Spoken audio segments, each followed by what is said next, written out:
I never thought one piece of fabric could change everything, but it did. A single wedding dress, delicate lace, hand-beaded sleeves, a whisper of tulle, ended up unraveling not just my plans, but my entire future. It started the day I said yes to the dress. I still remember standing in front of that mirror under soft white lights, the boutique's air thick with the scent of peonies and perfume. My mother wasn't there. She'd passed away years ago. So when I saw myself in that gown, I whispered, "You'd love this," under my breath. The consultant smiled. "It's perfect on you," she said. And it was. For the first time in months, I felt like everything in my life was aligning. The venue was booked, the invitations printed, and Brian, my fiancé, was the kind of gentle, steady man I'd spent years hoping for. If only I'd known what was waiting around the corner. Brian's mother, Linda, was complicated. The first time we met, she smiled so warmly that I mistook it for affection. Later, I learned it was something else. Something closer to possession. Her love for her son was the kind that didn't have room for anyone else. She had a way of hovering, calling daily, offering unsolicited advice about dinnerware, flower arrangements, hairstyles. It wasn't outright hostile at first, just invasive, like a vine creeping up a wall, unnoticed until it started cracking the bricks. I tried to tell myself she was just excited. I wanted to believe that. But the truth is, she wasn't excited for me. She was excited about control. The dress arrived 2 months before the wedding. It was even more beautiful than I remembered. The lace shimmered faintly in the light, and the fabric draped like a sigh. I hung it carefully in the spare room of our apartment, far from anything that could touch it. One afternoon, while I was at work, Linda dropped by just to help organize wedding stuff. Brian thought nothing of it. He gave her a key weeks earlier because she's family, and I hadn't fought him on it. When I got home that evening, the apartment smelled faintly of her perfume. Heavy, floral, old-fashioned. I called out for Brian, but he was still at work. Then I noticed the spare room door was open. At first, I thought maybe I'd forgotten to close it. Then I saw the box. The dress was gone. For a few seconds, my brain refused to register what my eyes were seeing. I stood there staring at the empty hanger, my heart beating so hard it felt like my ribs were shaking. Then I saw it, a faint trail of fabric leading into the living room. Linda was there, wearing my wedding dress. She turned around slowly, smiling like a child caught playing dress-up. "Oh, honey, I just wanted to see what it would feel like again," she said. "I was your age when I married Brian's father." I couldn't speak, couldn't move. The bodice, my beautiful beaded bodice, was stretched across her shoulders. The lace was tearing under her arms. I heard it, that dry, snapping sound of threads breaking. When I finally found my voice, it came out strangled. "Take it off." She laughed, nervous but defiant. "Don't be so uptight. It's just a dress." Just a dress? I watched, helpless, as she struggled to pull it over her head, nearly tripping. By the time it was off, the zipper was broken, the lace torn, and the hem dragged across the floor like something already dead. She handed it to me with a shrug. "It can be fixed." I didn't even answer. I just held the ruined fabric against my chest and went to the bathroom, locked the door, and cried until my throat burned. When Brian came home, I expected outrage. Instead, he looked uncomfortable, like he wanted to be anywhere but here. "She didn't mean to," he said softly. "She was just curious. Maybe you can take it to a seamstress." I laughed, a dry, shaking sound I barely recognized. "Curious? She destroyed my dress, Brian." He sighed, rubbing his temples. "It's just a dress, babe. We can get another one. Please don't make this a big thing." That was the moment something in me cracked.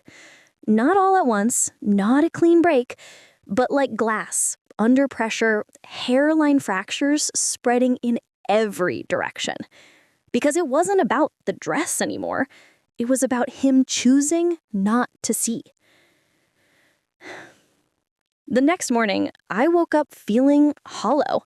You know that strange numbness after a shock where everything looks normal but nothing feels real? That was me.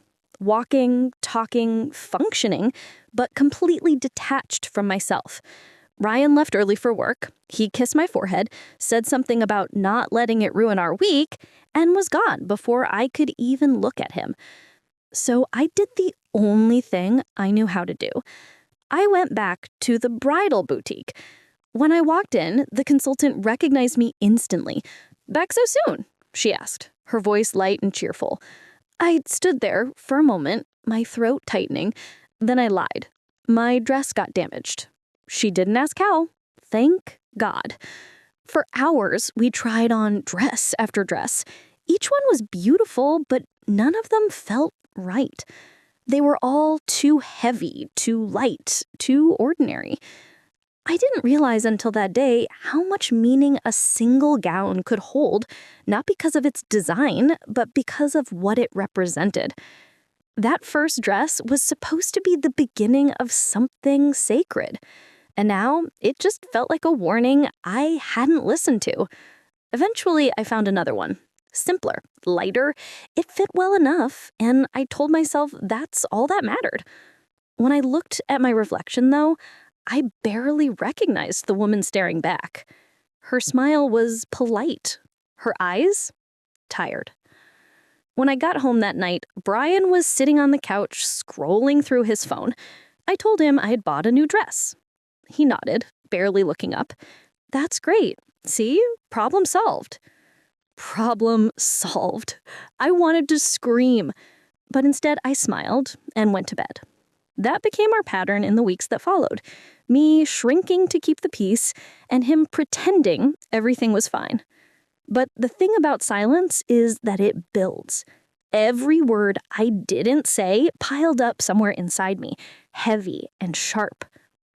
2 weeks before the wedding, Linda called. Her tone was light, casual, the same way she might ask about the weather.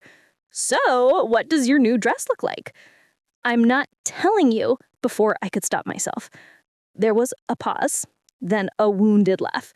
"Oh, come on. Don't be dramatic." "I'm not being dramatic. I'm setting a boundary." She went silent for a beat, then sighed. "I'm trying to shut me out of your own wedding, Bring. I just want to feel included." That was her favorite word, included. What she meant was in control. When I told Brian about the call later that night, he frowned. "Why can't you just let her help a little? She's just excited." I turned to him, disbelief bubbling up, like acid. "Help? She ruined my first dress, Brian." He sighed, rubbing his temples. "It said it was an accident." I laughed bitterly. An accident doesn't unzip a garment bag, put it on, and tear it. He didn't respond. He just stared at me for a long moment, then said, "I wish you two would just get along." That was the moment I realized he wasn't on my side. Maybe he never really had been. The next few weeks were a blur. Invitations, vendors, final payments, all the little things that were supposed to be exciting felt mechanical. Every phone call from Linda filled me with dread. Every text from Brian's family felt like another small invasion. And then came the flowers. I'd picked a soft palette. Blush, ivory, champagne, gentle tones that reminded me of calm mornings and old photographs. But when Linda heard, she insisted red roses would be more passionate. I told her politely that I'd already made my choice. The next day, the florist called to confirm the change. Apparently, Linda had called herself, pretending to be me. When I confronted Brian, he rubbed the back of his neck, looking guilty but still defensive. "She probably just misunderstood. You know she wants to help." "She's not helping, she's taking over. Can't we just let her have this one thing?" That sentence stuck with me. This one thing. Because that was always what it came down to.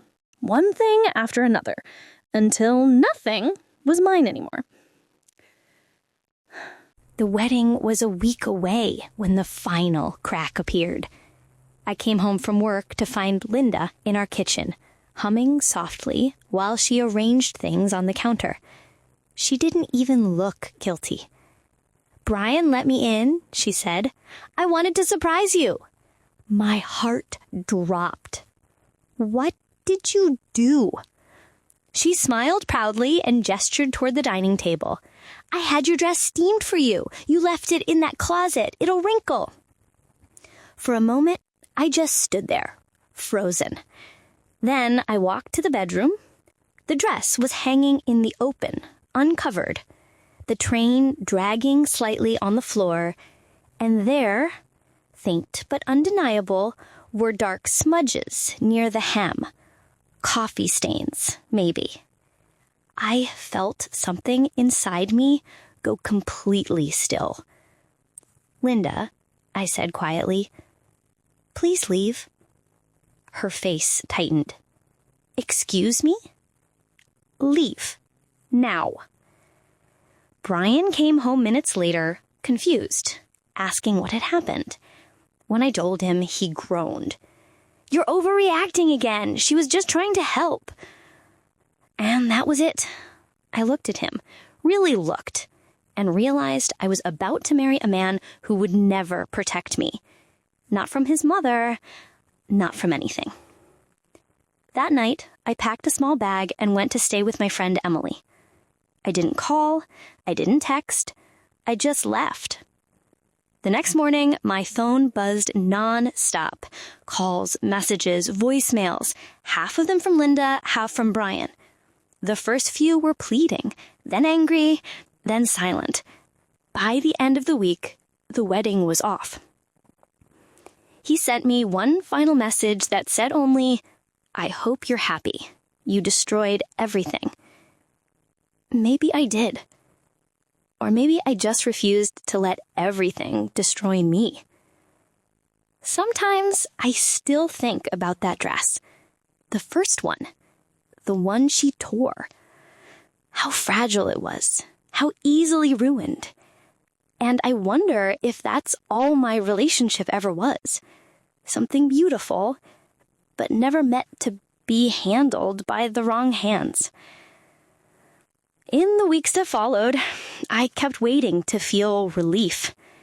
Instead, I felt empty, like someone had scooped out the inside of my chest and left me to walk around pretending I was fine.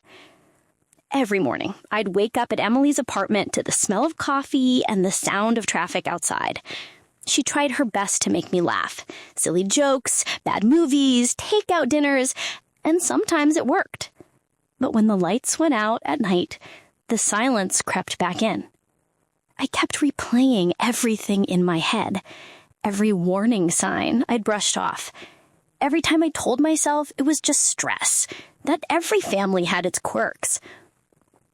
But the truth was I'd been shrinking for months, bit by bit, day by day, until I barely recognized myself. It's strange how love can do that. How it can start as something warm and safe and slowly turn into something you have to survive. A few weeks after the canceled wedding, Linda sent me a message. It wasn't an apology, not really. It was a half-hearted paragraph about misunderstandings and good intentions. I didn't reply. There is a kind of peace that comes with not explaining yourself anymore. Brian called once too. His voice was quiet, hesitant. He said he missed me, that he never meant for things to go so wrong. But when I asked him one simple question, if you could go back, would you have defended me? He went silent. That silence was my answer. People sometimes ask if I'd ever get married again. Maybe. But if I do, it won't be to someone who asks me to shrink to keep the peace. It'll be to someone who stands beside me quietly, firmly, when the world tries to test what we've built. Someone who understands that love isn't just about choosing each other once, it's about protecting that choice again and again. Until then, I'm okay being on my own, because I finally learned that peace isn't something another person gives you. It's something you reclaim when you stop apologizing for needing it. And sometimes it starts the moment you walk away, barefoot, heartbroken, but finally free from a wedding that was never meant to happen.